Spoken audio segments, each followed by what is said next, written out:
Assalamualaikum warahmatullahi wabarakatuh. Pada kesempatan ini Bapak akan menyampaikan materi bab berikutnya ya. Bab baru tentang rumus kimia, tata nama, dan persamaan reaksi. Ini bab tidak masuk ke dalam materi PTS nanti. Kita pelajari dulu yang pertama tentang tujuannya dulu. Itu kalian diharapkan dapat selama mempelajari materi ini dapat menuliskan nama senyawa biner ya, senyawa ion dan senyawa organik sederhana. Kemudian nanti terakhir tentunya menyetarakan persamaan reaksi. Hari ini kita akan sampai di sini menuliskan nama senyawa saja. Nah, peta konsepnya yang pertama kita akan mempelajari tentang rumus kimia ini. Perlu diingatkan kembali tentang lambang unsur ya. Yaitu rumus kimia itu pertama, lambang unsur ini nanti didasarkan kepada tentunya nama unsur. Nama unsur ini sebagai dasar daripada bagaimana kita menentukan nama senyawa. Dan nama senyawa ini ditentukan dengan aturan atau aturannya disebut dengan tata nama. Nah, rumus kimia ini kita bagi menjadi dua, ada rumus empiris, ada rumus molekul. Kita singkat RE untuk rumus empiris dan RM untuk rumus molekul. Nah, rumus empiris merupakan penyederhanaan dari rumus molekul. Nah, kedua-duanya ini menentukan nama senyawa. Dan terakhir nanti kita pelajari tentang persamaan reaksi kimia. Baik, yang pertama rumus kimia itu menyatakan jumlah komposisi dari partikel terkecil penyusun zat tersebut yang dinyatakan dengan lambang unsur penyusun serta perbandingan jumlah atom-atom penyusun unsur partikel tersebut yang dinyatakan dengan angka, kecuali angka 1 itu tidak ditulis. Jadi kalau misalkan ada yang namanya senyawa gula ya, berarti rumus kimianya adalah C6H12O6. Ini disebut dengan poliatom. Xenon, nah rumus kimianya adalah Xe, ini nama dari monoatom ya. Kalau poliatom itu banyak atomnya, kalau xenon kalau monoatom itu hanya terdiri dari satu atom saja. Nah, bagaimana dengan rumus molekul? Rumus molekul ini menyatakan jenis dan jumlah sesungguhnya dari atom-atom yang menyusun suatu molekul.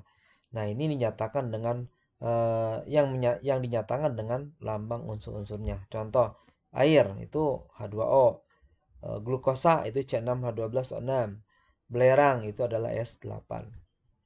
Kemudian rumus empiris ini menunjukkan jenis dan perbandingan paling sederhana dari atom-atom penyusun suatu zat. Contoh, hidrogen peroksida, maka rumus empirisnya adalah kita lihat hanya 2 O-nya 2 kita bagi dengan 2, maka hasilnya adalah 1:1.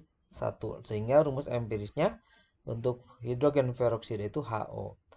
Glukosa C6H12O6, perbandingannya adalah C-nya 1, H-nya 2, O-nya 1. Dari mana? Kita bagi dengan angka 6 semua. Jadi ini 6 bagi 6, 1. 12 bagi 6, 2. 6 bagi 6, 1. Sehingga rumus empiris dari glukosa adalah CH2O. Nah, bagaimana dengan rumus kimia dari senyawa ion? Nah, kalian di sini harus paham dulu dalam rumus kimia senyawa ion itu sendiri adalah gabungan dari ion positif dan ion negatif. Yang pertama sekalian lakukan adalah bahwa ion positif itu ditulis terlebih dahulu ya. Contoh ini kation ya, positif. Gabung dengan NO3- ya. Maka kita tuliskan dulu K. Kemudian NO3. Disebut sama. K dulu dituliskan. Ya. Kemudian jumlah total muatan positif dan negatif dalam suatu senyawa harus sama. Sehingga ya kalau dihitung dari angka subskrip dikalikan dengan muatannya. Contoh misalkan di sini K itu 1 ya, K-nya 1. NO3 juga semua ini terhitung 1. Jadi kalau kalikan 1, 1 plus kalikan 1 negatif 1. Jadi plus 1 tambah negatif 1 adalah 0. Di sini K-nya 2, berarti 2 kali plus 1, 2 plus. CO3 2 min. Nah, 2 min. Ini kan 1 nih, CO3-nya ini seluruhnya 1 kali 2 min. 2 min. Tadi 2 plus 2 min dengan 2 plus jadi 0. Ini juga sama. 3 kali plus 1, 3 plus PO4 min. PO4-nya 1 kali 3 min. Berarti min 3 plus 3 itu 0. Nah, jadi perlu diingat angka di bawah ini merupakan angka terkecil, misalnya gabungan yang tadi ya. Angka terkecil di sini misalkan Bapak contohkan ini Mg 2 plus CO 2 min. Nah, kalau ini sama-sama 2 plus 2 min berarti cukup di sini perbandingannya 2 banding 2, artinya Mg-nya 1, CO3-nya juga 1. Di sini juga sama nih.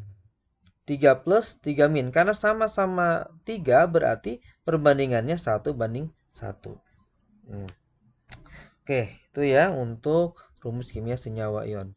Kemudian terakhir ini arti dari sebuah rumus kimia. Perhatikan di sini huruf S artinya atom belerang. Kalau 8S artinya ada 8 atom S.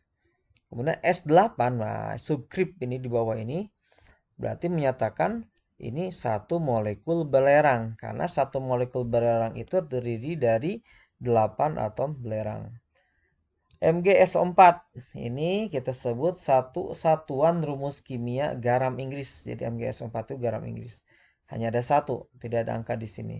MgSO4 titik ini Bapak salah nih. 5, ada angka 5 di sini ya. Ada angka 5 di sini. Satu satuan kristal garam Inggris yang mengikat 5 molekul. Bapak tekankan di sini ada angka 5. Titik 5H2O. Ya, ini kelewat nih. 2 MgSO4 berarti ada 2 satuan rumus kimia garam Inggris. Nah, materinya untuk kali ini cukup Bapak sampai di sini. Nanti ada tugas yang Bapak sampaikan di Google Classroom. Terima kasih. Assalamualaikum warahmatullahi wabarakatuh.